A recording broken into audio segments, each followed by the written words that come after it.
Imagine this. You wake up tomorrow morning, you look at the calendar on your wall. It does not say 2026, it says 1920. You walk outside, there are no cars, there are only horses. Everyone is wearing strange hats. The air smells like wood smoke and old paper. Or imagine you wake up and it is the year 3000. People are flying in the sky, robots are your best friends, the buildings are made of glass and light. Is this just a movie or is it possible? Today, we are going to talk about time travel. We have a secret story about a man who says he traveled through time. Don't go anywhere. Hello, everyone. Welcome back to Radio English. I'm Josh. I am sitting in my studio. I have a big cup of hot coffee. The cup is blue. The coffee is warm. I am ready to talk. And I am Carla. I am sitting across from Josh. I have a notebook, I have a pen, I am ready to learn. Carla, if you had a time machine, a big metal box with many buttons, where would you go? Oh, that is easy, Josh. I want to see the dinosaurs. I want to see a T-Rex. I want to see the green jungle from a long time ago. But I want to be safe inside my machine. I don't want the T-Rex to eat me. Yes, safety is very important. Today we are talking about time. We always think time is like a river. A river moves in one direction. It moves forward. Yes, from yesterday to today to tomorrow. We can't stop it. We can't go back. Or can we? For our A1 and A2 learners, we are going to explore the science of time using very simple words. We will talk about Einstein, fast planes, and the mystery of the grandfather paradox. Carla, let's start with a story. This is a very famous story. People talk about it on the internet. It is about a man named John Titor. I like stories. Who was John Titor? Was he a doctor? Was he a teacher? No. In the year 2000, a man started writing on the internet. He wrote on message boards. He said, "I am a soldier, but I am not from the year 2000. I am from the year 2036. 2036? That is the future. That is 10 years from now. Did people believe him? Some people did, some people did not. But he was very detailed. He described his time machine. He said the machine was inside a car. It was a black truck. He showed photos of the machine. The machine had many black wires. It had small lights. It had a big battery. What did he say about the future? Was the future a happy place? Did people have flying cars? Not really. He said the future was difficult. He said there were many problems with computers. He said he came back to the year 1975 first. He needed to find an old computer, an IBM computer. He needed the computer to fix a problem in the year 2036. Let me ask you something, Josh. If he was a time traveler, did he tell us about the future? Did he say who would win the World Cup? He made many predictions. Some predictions were wrong, but some predictions were very strange. He spoke about a war. He spoke about problems in the United States. Then, one day in 2001, he stopped writing. He disappeared. He was gone. Maybe he went back to 2036. Maybe he is sitting in his house in the future right now. Maybe. It makes you think. If you met a time traveler today, what would you ask them?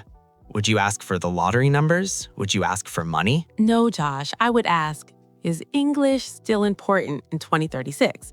Do people still say hello? I'm sure they do, Carla. English is a very strong language. Most people don't know this, but time travel is actually real. Scientists prove it every day. It is not magic, it is science. Really? I don't see any time machines on the street, Carla. I see cars, I see buses, I see bicycles. Well, we don't have a big machine like in the movies. We don't have a DeLorean car. But we have something called time dilation.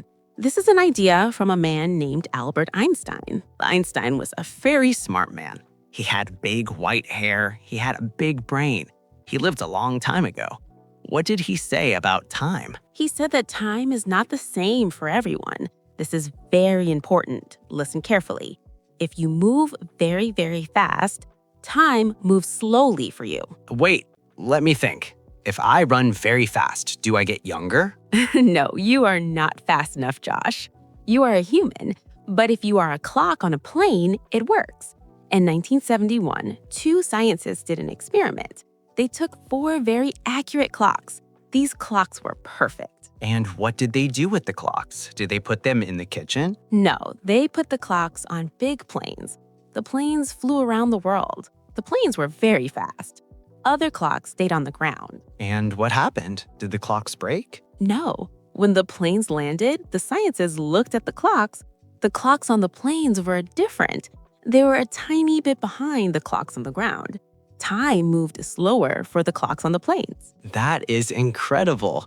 So if I live on a plane, I live longer. Yes, but only a very small amount. Maybe 1 second in many years. But it proves Einstein was right.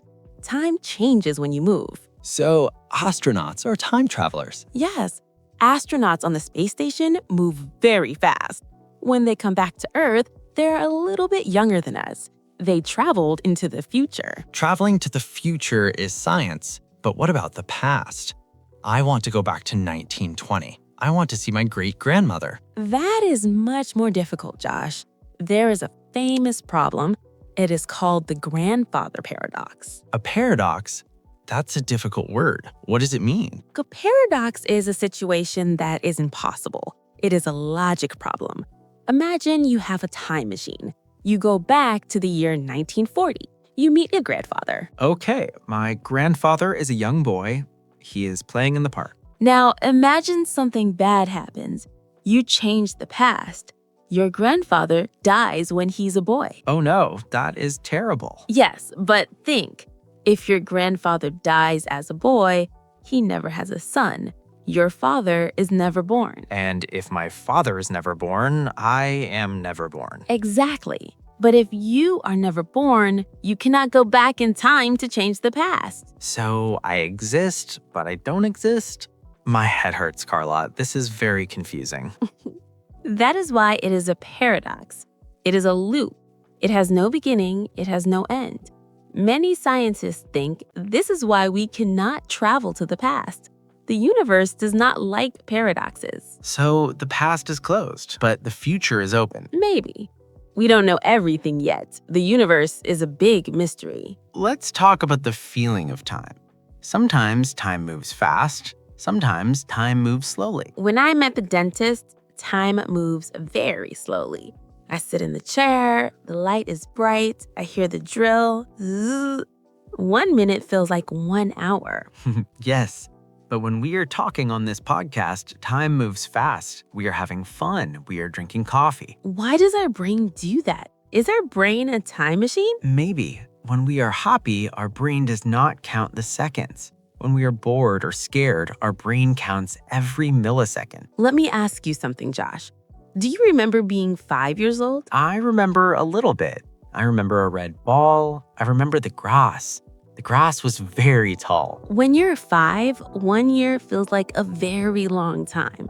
It feels like forever. But when you're 40, 1 year feels very fast. Woof, it is gone. Why is that? Some people say it's because of new experiences. When you're 5, everything is new. You see a bug, wow, a bug. You see a flower, wow, a flower. Your brain works hard to remember everything. But when we are older, we see many bugs. We see many flowers. Our brain says, I know this. I don't need to remember this. So time feels faster. So the secret to a long life is new things? Yes, learn a new language, travel to a new city, eat a new food. If you do new things, your brain will feel like time is slower. You will travel through time in your mind. That is a great idea, Josh. I am learning many new things today. My brain feels very big right now. Good. That is the goal of Radio English. We want to grow your brain and your English at the same time. I have one more story. This is a funny story. It is about a scientist named Stephen Hawking. Stephen Hawking, he was very famous. He wrote books about the stars. He had a special computer to talk. Yes. In the year 2009, Stephen Hawking had a party. He had balloons, he had cake, he had music, he had expensive drinks. I love parties. Was it a big party? Were there many people? No, no one came. No one? That is very sad, Carla. Why did no one go to the party? Because he did not send the invitations until after the party. Wait, I don't understand. He had the party on Sunday and he sent the letters on Monday? Exactly. It was a party for time travelers. He thought, if time travel is real in the future, people will read my invitation in the history books. They will use their time machines to come to my party in 2009. That is genius. So he sat in the room, he waited, he looked at the door. He waited for hours, but the door did not open. No one from the year 3000 came to eat his cake. No one from the future came to say hello. So does that mean time travel is impossible? Stephen Hawking thought so. He said, if time travel is possible, where are the tourists from the future? Why are they not here? Maybe they're shy, maybe they're hiding. Maybe.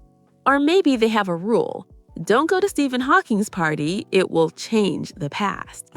That is possible too. We have talked about many things today.